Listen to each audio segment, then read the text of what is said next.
Hey Amanda, so these are the IXLs that you requested. We're going to start with Ixl R1. So R1 is finding the trigonometric ratios for these functions. Now a trigonometric ratio is basically a fraction that represents the ratio of two sides, and that depends on the trig ratio that's being used. Now I use this acronym to help me remember what each trig ratio represents. So it's so, ka, toa.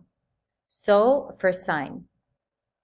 And sine is sine of whatever angle, so I'm just going to use x for now, is going to be OH. That is opposite O over the hypotenuse, H. Ka, that's cosine. And that's the cosine of x is going to equal to A, which is the adjacent, over H, the hypotenuse. And finally, TOA, T for tangent, of x is going to equal to OA, so that's the opposite over the adjacent. So what I like to do is every triangle, your opposite and adjacent sides could vary depending on the angle that's given, but the hypotenuse is always the longest side of the triangle. So what I like to do is first I look here and it tells me to find the tangent of D. So this is angle D, so this is the angle I'm using. The side that is directly across from the angle, that's the opposite side. The side that is the longest, so the 53, this is the hypotenuse. And the hypotenuse is always across from the 90 degrees, if that helps you as well. Then the 28, that's the only one that's left, is the adjacent side. And we learned that adjacent means next to, so it's the side that is next to the angle that's not the hypotenuse. So once we have our three sides labeled, we're going to find the tangent. Tangent is OA, so opposite 45, over A, which is adjacent 28. And then we would simplify the fraction if we could. Now 45 and 28 cannot be simplified because they both cannot be divided by the same number, so this would be your answer. For this one here, it says to find the cosine of f. So this is my f. This is the side that is the opposite. The hypotenuse is always the longest, so that's the 10. And then the leftover one here, that's your adjacent. So that's how you always start it off. We're going to label the triangles. So now we need to find the cosine of f. Cosine is AH, so adjacent 6 over h, the hypotenuse, which is 10. 6 over 10 can be simplified by 2. So 6 divided by 2 is 3, and 10 divided by 2 is 5. Let's move on to this next one here. We're going to look for the sine of angle R. So here's my R. The side directly across, this is the opposite. The longest side, which is the 97, is the hypotenuse. And that leaves me with the 65, which is the adjacent. Now sine is equal to opposite over the hypotenuse, OH. So 72 over the hypotenuse, which is 97. Now let's see if we can simplify that. No, 72 and 97 don't have anything in common, so this would be the answer. Now, last one here is to find the sine of angle C. So the side directly across, this is the opposite. The 13 is the longest, so this is the hypotenuse. And the leftover here is the adjacent. So sine of C is going to equal to OH, so opposite, which is 12, over the hypotenuse, which is 13. So this would be my answer. And that's basically it for R1. It doesn't get any harder than that. So use SOHCAHTOA to help you remember what these ratios are. Let's go on to R3. R3 is essentially the same exact thing, but for similar triangles. Now the trig ratios for similar triangles don't change. They'll always be the same. So if it's asking you to find the sine of h, that's this angle here, you locate the corresponding angle, which is the c.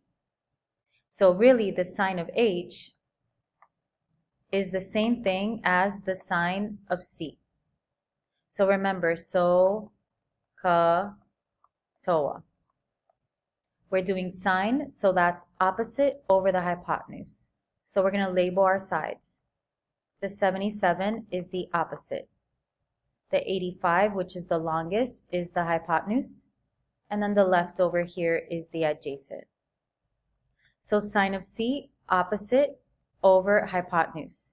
So 77 over 85. And this would be my answer. Let me make sure that that cannot be simplified. No. Okay.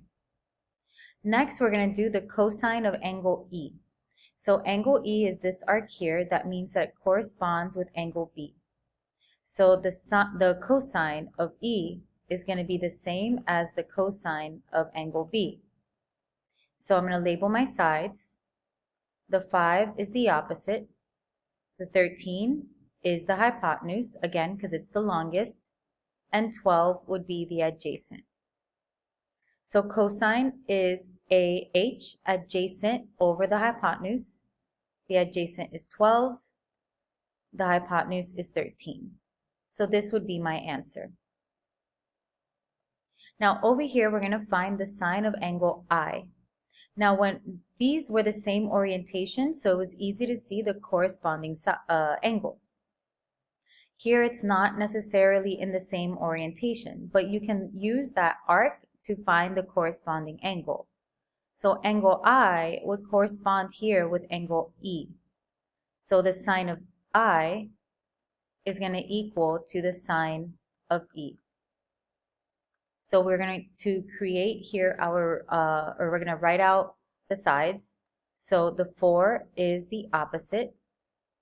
The 5 is the hypotenuse, since it's the longest, and the 3 is the adjacent.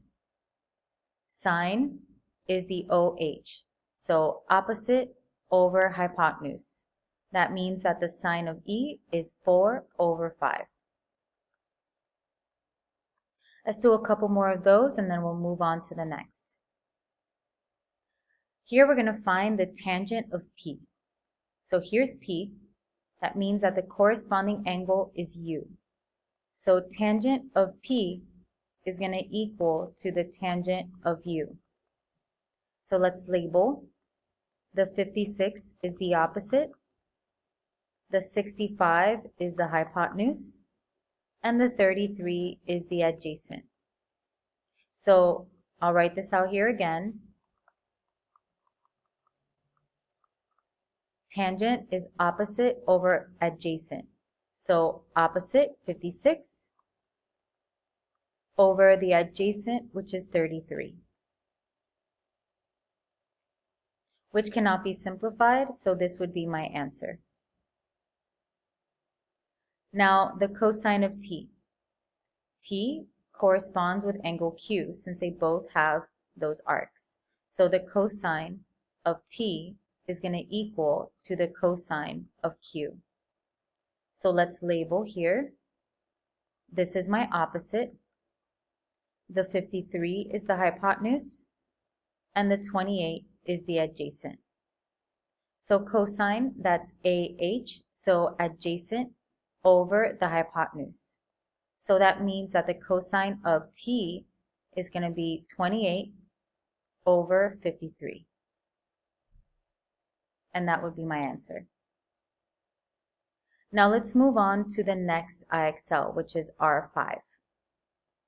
Here you're evaluating trig functions for special right triangles. Now what I have here are all of the rules of the special right triangles. So if you need to, you can always pause the video to write these down. For the purposes of finding their trigonometric functions, wherever you see an L, that's just 1. So this is 1, this is 2 times 1, so 2, and this is 1 times the square root of 3, so the square root of 3. Here, this L is just 1, this is 1, and this is the square root of 2. So because those are your rules and our tangent values, our trig values are going to be these fractions, that's why I just made L equal to 1, since we don't necessarily know what one of those side lengths are. But when we do the ratios, it's going to work out every time if L is 1. So whatever, if that's too confusing, just use these sides for all of these triangles. So like I said, if you need to, you can pause the video and write these out so you have that on your paper. So first here, we're going to find the cosine of 60. Okay, so I'm going to draw my triangle separately here so you can see. This is where the 60 is located. This is the square root of 3, this is 1, and this is 2. Cosine, I'll write this here again, and no shame, write it down as many times as you need until you remember it. We're going to label our sides. So directly across from the angle, this is the opposite. The longest one, which is always across from the 90 degrees, this is the hypotenuse. And then this one here is the adjacent. Cosine is equal to the adjacent over the hypotenuse. So that would be 1, the adjacent over the hypotenuse, which is 2. So this would be my answer. Now to find the sine of 60. So I'm just going to use this one, and if anything, I'll erase it. So here's my angle.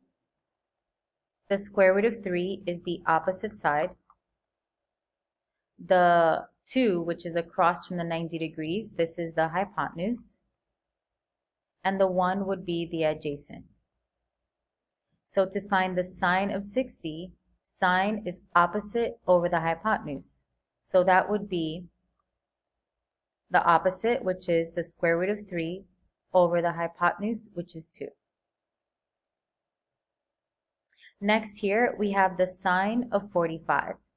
Now both of these angles are 45, so just choose one. I'm going to choose this one, and I'm going to label my sides.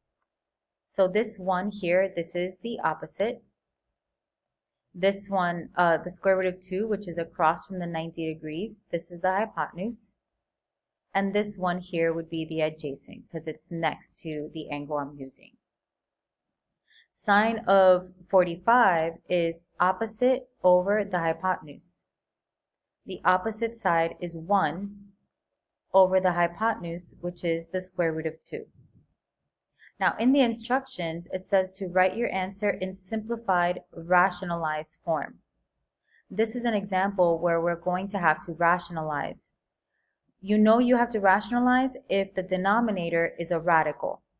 Since this is a radical, we're going to multiply whatever that radical is to both the numerator and the denominator.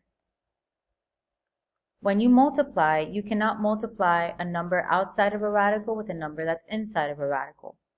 Just as a heads up. Here we have 1 times the square root of 2.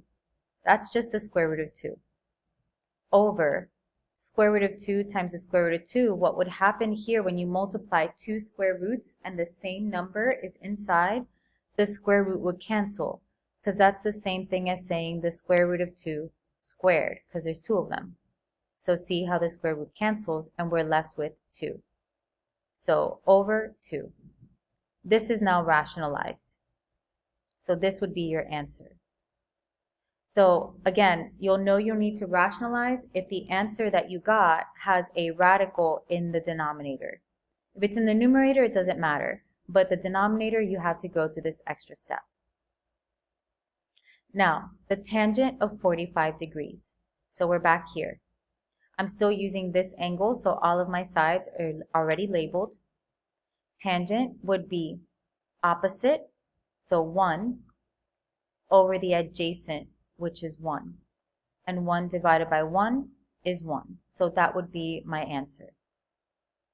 Now, once you get towards the end of the Ixl, you're going to get a question or two where you have to find all 3 trig ratios from the triangle. Here, they're using the 30 degrees. So what that means is that I have to adjust my triangle here. So I'm not using that 60 degrees, I'm using the 30 degrees. So this is now my angle. That means that the 1 is now the opposite side. The 2 will always remain the hypotenuse. The hypotenuse never changes. It's always the side that is across from the 90 degrees. But the opposite and the adjacent could change depending on the angle. See here, when we did the 60, the opposite was the square root of 3 and the 1 was the adjacent. Now that I'm using the 30, the 1 is the opposite and the square root of 3 is the adjacent.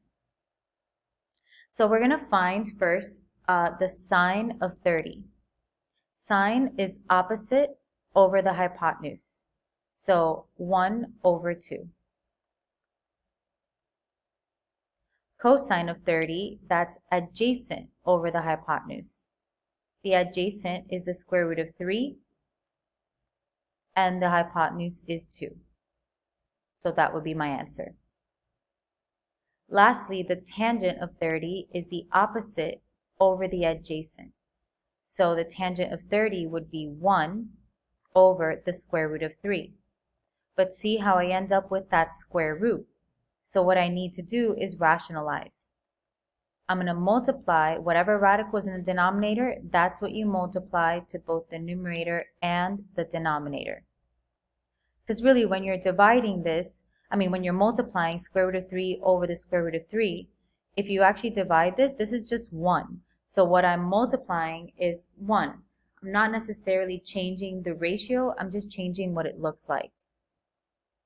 So we do 1 times the square root of 3, that's the square root of 3. And then the square root of 3 times the square root of 3 is the same thing as saying the square root of 3 squared. So that radical will cancel, and it's over 3. And so this would be my tangent. So that's R5. And that's as hard as it gets because it just keeps repeating 60, 30, and 45 degrees and finding those trig ratios. So I did a little bit of each. Last IXL is just using a calculator to find these trigonometric functions. So it's very straightforward as long as you know how to use the calculator. So I'm going to show you with mine. I know this is a fancy calculator, and that's okay. Your calculator should have these buttons, sine, cosine, and tangent. Or if you turn your calculator on your phone sideways, it turns into a scientific calculator and you have those 3 buttons. Now in order to find the cosine of 52, I'm just going to press cosine, 52, enter. And that's it. That's my answer. And it's sent to round to the nearest hundredth. Hundredth is 2 decimal points. So we look at the first 2 and we look at the 3rd decimal point to see if we're going to round it up or not. We have 0.615, so rounded to the 2nd decimal point, that would be 0.62.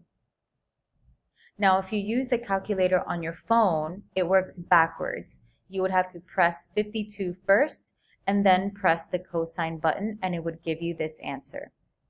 But if you have a calculator, it's a lot easier. Like an actual calculator, not your phone calculator. Now let's find the tangent of 51.